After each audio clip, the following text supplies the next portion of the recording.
And let's read from verse 2. I slept, but my heart wakened. It is the voice of my beloved that knocketh, saying, Open to me, my sister, my love, my dove, my undefiled. For my head is filled with dew, and my locks with the drops of night. Now notice again, there's still some walls there, even though she's progressed now, where he's saying that you're undefiled, that you're my dove, you're my spouse. There's still walls there in her life, and she's been led now into a deeper relationship with him. And she's been taught now how to overcome the wounding that she will be receiving from those who should be watching over her soul. But let me go on. In verse 3, I put off my coat, but how shall I put it on? I have washed my feet, how shall I defile them? In other words, he's going to ask her to do something would almost look like that it's going to cause her more defilement now. She's going to be wounded again, in other words. And in verse 4, my beloved put in his hand by the hole of the door, and my bowels were moved for him. I rose up to open to my beloved, my hand drooped with myrrh, and my fingers with sweet-smelling myrrh upon the handles of the lock. I opened to my beloved, but my beloved had withdrawn himself and was gone. My soul failed when he spake. I sought him, but I could not find him. I called him, but he gave me no answer. Now look very carefully to verse 7. The watchmen that went about the city found me, and they smote me. Now prior to that, the watchman had directed to where to find the king when she'd lost contact with him. But now these shepherds, these watchmen, these ones have been called to watch over her soul. They didn't understand what she was going through spiritually. And therefore they smote her, they wounded her.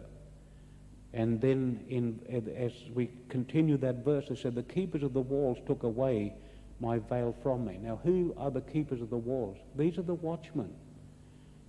But why this expression, the keepers of the walls? Because you see, your emotions are the walls that are built up around your spirit to stop your spirit from being hurt and wounded. Can I say that again? Your emotions are the walls that are built around your spirit to keep your spirit from being hurt and wounded. That's why I said the other night in Proverbs chapter 15 and verse 13, grief of heart will wound the spirit. Anything that touches my emotions ultimately is going to affect my spirit. You see, Peter taught this, that the spirit was the hidden man of the heart. In other words, that the spirit of man is enclosed or clothed around by the natural emotions, so that the spirit now can be saved from wounding and hurt and can retain strength. So these ones here that when actually had been called to watch over a soul were the ones that smote her and wounded her and put her to shame. And the keepers of the walls took away my veil. In other words, they wounded her by what they were saying to her, and they wounded her emotionally. They took away, the ones who were the keepers of the walls took away that veil, that covering from her, and therefore she was wounded again. Now, that's in reference to the nurturers, the ones that should be covering us and looking over us. Who else are nurturers? Look at the Father for a moment and turn over with me to Ephesians chapter 6 and verse 4. And it said there, fathers, don't provoke your children to anger. Don't provoke your children to anger. Now, I want to read one passage from the Amplified Version, and I need to turn over to Colossians chapter 3 and in verse 21. That word anger, by the way, if you underline that word anger, it means to wound or shatter the spirit. To wound or shatter the spirit. How could you wound the spirit of the child? By provoking that child and making him angry, you're actually wounding the spirit of the child. Go with me to Colossians chapter 3 and verse 21, and I'd like to read that from the Amplified Version.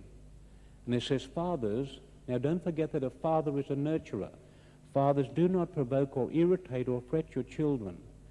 Do not be hard on them or harass them, lest they become discouraged and sullen and morose and feel inferior and frustrated. Do not break their spirit. Do not break their spirit. How can a father break the spirit of his child? How can the father wound the spirit of his child? By being harsh on that child. Let me read it again, please. This is a very thought-provoking verse. Fathers, do not provoke or irritate or fret your children. Do not be hard on them or harass them, lest they become discouraged and sullen and morose and feel inferior and frustrated. Do not break their spirit. May I repeat my question again? How can a father wound and break the spirit of his child? By provoking that child to become angry. And by provoking that child to be angry, the father then can wound the spirit of the child. By causing that child to be morose or discouraged, or causing that child to fret or to be anxious, the father then can wound the spirit of the child. Now, what comes out of the wounding of the spirit of the child? There's a whole progression of things that we could study just from this one thought this morning. First of all, when the spirit of the child has been wounded, you'll find out there will become the proverbial communication barrier. And the child then will not be able then to share or communicate with the parent in the way that they should. As a matter of fact, as I look at the scripture, I studied the story of Samson, for instance. I've often wondered about that young man's life. Here's a young man that had his birth foretold by an angel. His mother was instructed what and what not to do before his birth, so that he was given every advantage that one could ever have. And one would think that he should not have developed the moral problems that he developed if you study it very carefully. But what happened to this young boy? What happened to Samson that caused him to develop moral problems deep within? I'm certainly sure that I wasn't given that opportunity. I don't think no angel foretold my birth. No angel appeared to my mother and said, listen, you're not to drink this or eat this and so forth, and this is what you're to do. But he was raised with that kind of advantage, and yet he turned into immorality in the end of his life. And I began to realize something. A deep wounding must have taken place in the life of Samson. And I believe it's what we call unenforced discipline. Unenforced discipline. What's unenforced discipline? Unenforced discipline is simply when we say to our child, you don't do that, or Johnny, don't you do that, if I can use hypothetical language. Don't you do that, and then mummy keeps warning, or daddy keeps warning the child not to do certain thing, and then when they allow Johnny to do it, they don't correct him. And that wounds the spirit of the child, you see. There's many things that can wound the spirit of the child, but this is one of them. Then we see that amazing story that when he had his first great victory, when he slew the lion, that it said he did not tell his mother and his father. Why? The first sign when a wounding has taken place within the spirit of that child is that the child then will withdraw away from communicating with the parents. And if he couldn't tell them the good things that happened in his life, I'm sure he wouldn't be able to communicate the negative things. And so when you see your child withdrawing away from sharing the good things that happened in their life, you know that that child in some way has a wounded spirit. From there comes what we call stubbornness. And stubbornness then, first of all, there comes ungratefulness.